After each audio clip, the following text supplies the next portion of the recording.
Perkenalkan, nama saya Fendi Gustri Madianto dari Ilmu Hukum Universitas Negeri Widya Mataram, Yogyakarta. Kali ini saya akan sedikit memaparkan tentang latar belakang berdirinya Omnibus Law atau disebut Undang-Undang Ketenagakerjaan. Alasan pemerintah membuat Omnibus Law lantaran sudah terlalu banyak regulasi yang dibuat, yang kemudian menimbulkan persoalan tersendiri seperti tumpang tindih. Akhirnya tak sedikit menimbulkan konflik kebijakan atau kewenangan antara satu kementerian atau lembaga dengan kementerian lembaga lainnya, dan juga antara pemerintah pusat dengan pemerintah daerah.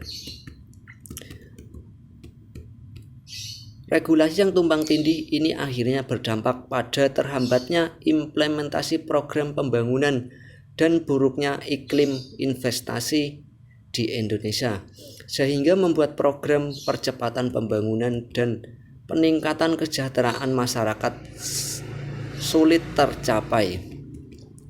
Bersamaan dengan itu, tantangan era ekonomi masyarakat digital juga semakin berkembang, di mana Indonesia sudah tidak bisa lagi berlama-lama terbelit oleh prosedur formal. Berdasarkan hal ini, maka jalan satu-satunya adalah untuk menyederhanakan dan sekaligus menyeragamkan regulasi secara cepat, ialah melalui skema Omnibus Law. Apa tujuan dari Omnibus Law tersebut?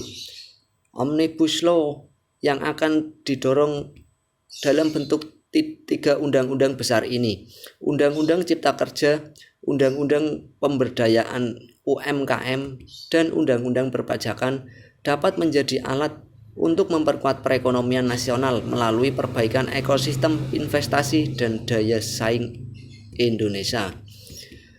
Beberapa tujuan lain dari dibuatnya Omnibus Law ini antara lain: 1. Meningkatkan pertumbuhan ekonomi di Indonesia. 2. Meningkatkan kepastian hukum dan mendorong minat warga negara asing untuk bekerja di Indonesia, yang dapat mendorong alih keahlian dan pengetahuan bagi kualitas SDM di Indonesia. 3. Mendorong kepatuhan sukarela wajib pajak dan menciptakan keadilan berusaha antara pelaku usaha dalam negeri dan pelaku usaha luar negeri. Lalu, apa yang kita dapat dari Omnibus Law atau manfaat dari Omnibus Law buat pribadi maupun negara? 1.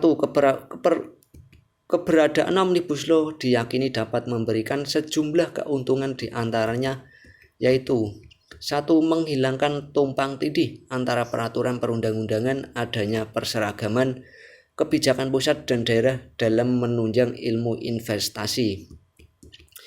Efisiensi proses perubahan atau pencabutan peraturan perundang-undangan diyakini akan menghemat energi pemerintah, baik dari sisi administrasi dan juga politik dalam pembahasan dengan parlemen. 2. Menghilangkan ego sektoral yang terkandung dalam berbagai peraturan perundang-undangan. Sekian sedikit penjelasan dari saya. Penjelasan tersebut atas dasar memenuhi tugas UTS Ilmu Hukum pengampu Bapak Roni Sulistyo.